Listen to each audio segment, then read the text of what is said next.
crime victims advocate and CEO of Rescue Angel, and Horace Cooper, author and legal commentator. Madeline, I want to get your reaction to what I just said, because you aren't a political pundit or commentator. You're someone who voted Democrat for most of your life. Tell us what you're seeing out there. Thank you, Laura, so much for having me. That was a powerful segment that you just presented, and you summed it up. Basically, what the African American community is experiencing. Myself, as a 40-year loyal Democrat, because that's what we were told that black people were supposed to vote, was Democrat, until I realized in 2020, after my son was killed, the way I was treated by the criminal justice system here in New York, and the justice that I did not receive for the murder of my son by Democratic District Attorney Alvin Bragg.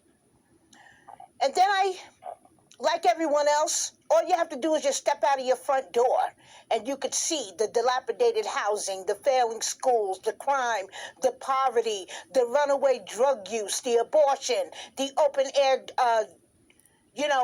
safe injection sites, all of that stuff. You don't have to go far.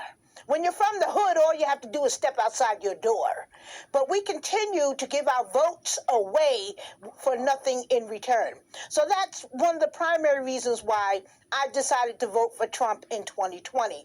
Then I officially changed my party affiliation to conservative, because I have conservative values. I believe in God, nuclear family, and country, unapologetically. I was raised with those values. But because I'm black, I was told that that's what Democrats are supposed to vote. And Madeline, what's your message now, before we get to Horace, what's your message now to Joe Biden? Because his point is white supremacy is the biggest threat to the country, or black America now. Is that the way you see it? Absolutely not.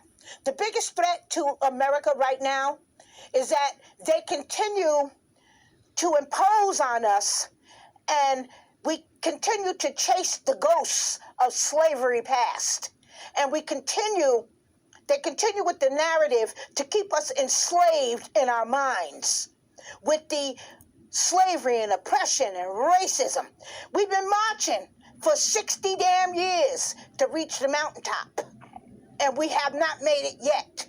We have the Al Sharptons of the world, who now is going to go and march. While the rest of us are at the bottom of the hill for 60 years, he seems to be the only one who has made it to the mountaintop. Horace, this is a powerful message from Madeline, and I think there are a lot of people across the country who didn't experience the just horrific tragedy that she did and received the treatment from Bragg that she believes she received. But do you see this as perhaps a turning point among some segment of the black community, given what's happened to this nation in 2.5 years? Well, first, let me say this. Project 21 is nonpartisan. We're made up of conservatives and libertarians, a lot of Americans who share our views, like family, like hard work, and patriotism. I just had my most recent book out, How Biden's Policies Harm Blacks. It's put y'all back in chains.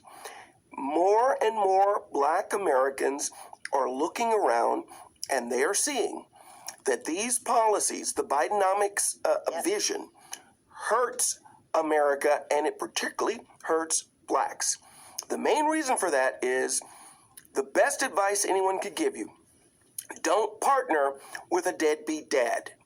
The Democrats, the progressives, have pushed a deadbeat dad. It's called Uncle Sam, big government, whatever you want to call it, the check. This deadbeat dad does not care about your child. In fact, this deadbeat dad will push you to abort your child. This deadbeat dad is going to see that you live in the most corrupt and dangerous community possible. This deadbeat dad doesn't put your interests first. It puts the green agenda first. The LGBTQ agenda first.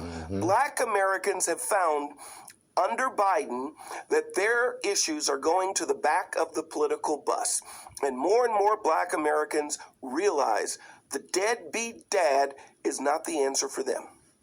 Madeline, Joe Biden spoke about the economy today, and again, they're selling this as the great reawakening of growth and prosperity. This is what he said. Bidenomics is just another way of saying restoring the American dream. I'm proud of the historic laws my administration has passed. They're the right steps not only to get our economy moving again, but to build a future better than the past.